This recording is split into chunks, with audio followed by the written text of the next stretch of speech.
Hi, everybody. Welcome back to Environmental Organic Chemistry with Dr. Lisa. We're going to continue our discussion of redox reactions by talking about reduction reactions. Remember, we had a very short little lecture on oxidation reactions, but most of the reactions that we're interested in that occur in the environment tend to be reduction reactions because chemicals are designed to be stable under oxidative conditions, i.e. out in the world where there's oxygen, but they're generally not designed to be stable under reductive conditions. So the kinds of groups that can be reduced are any of the halogens, iodide, bromide, chloride. And here I've said usually not fluoride, but we have some evidence now for the defluorination of PFAS, which I'll talk about at the end of this, not the end of this video, but at the end of another one later on. So removal of fluorine is not as common, but it does sometimes happen. But definitely iodide, bromide, and chloride can be reductively removed. Nitro groups, again, also can be reduced down to aniline type groups, or amines. And the types of things that act as reductants that provide the electrons to make this happen are things like reduced sulfur species, iron 2 minerals, iron 2 sorbed mineral surfaces, iron 2 porphyrins, which is what I mean here by complexed iron 2 species, and our friends, the quinones that we saw before. So remember, we also talked about this, the fact that our chemical here, here's our pollutant, is usually in an high oxidation state, and it gets reduced. So here's the high oxidation state pollutant, and here's the reduced pollutant. And to do that, somebody has to donate some electrons. Those electrons frequently come from some sort of mediator in the environment that donates its electrons, goes from a reduced mediator to an oxidized mediator, and then the oxidized mediator reacts with some bulk source of electrons, which again could be, surfaces or something like that give up its electrons, so the surface is getting oxidized. But the pollutant generally doesn't react directly with the bulk donor because of mass transfer limitations and other things. It's more common that the pollutant will react with some sort of mediator that shuttles electrons around through our system. And we have already discussed the fact that there are these quinones that act as electron shuttles that move electrons back and forth because this is a very reversible chemical reaction.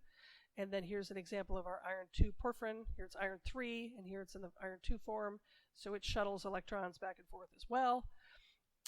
There's a pKa involved because there's exchangeable protons here. But here's the redox potentials, and they're positive and reasonably favorable.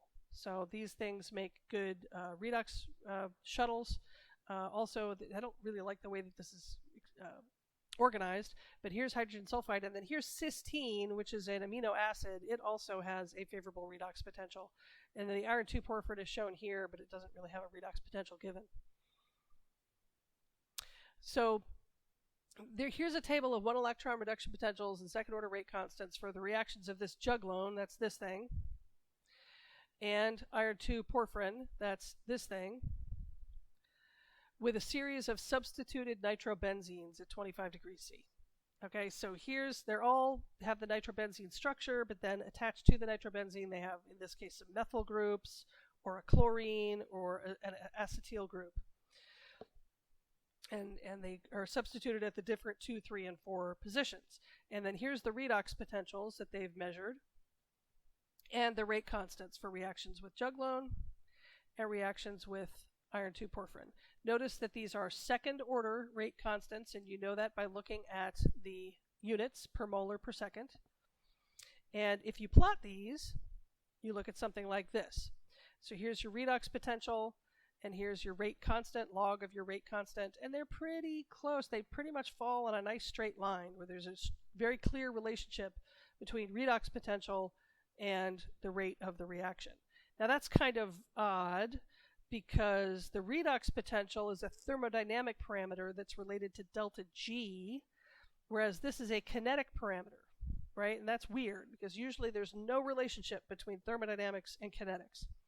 And that's one of the take-home messages from this redox lecture, is that for redox reactions, and only for redox reactions, there's often a relationship between the redox potential and the rate of the reaction. So this works pretty well. This is for when you have juglone as your reductant. And then here's another plot for when you have the iron porphyrin as your reductant. Same thing. Here's your redox potential. Here's your log of your rate constant.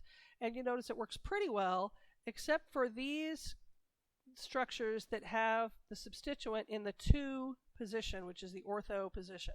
And remember when we talked about Hammett constants, we talked about the fact that the ortho position is like a really strange position. It doesn't seem to make a lot of sense.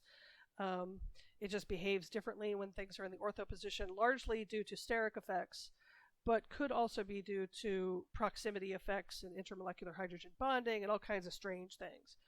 So for the iron 2, something different is happening. So the point is that these relationships between redox potential and kinetics work pretty good most of the time, but there are some surprises.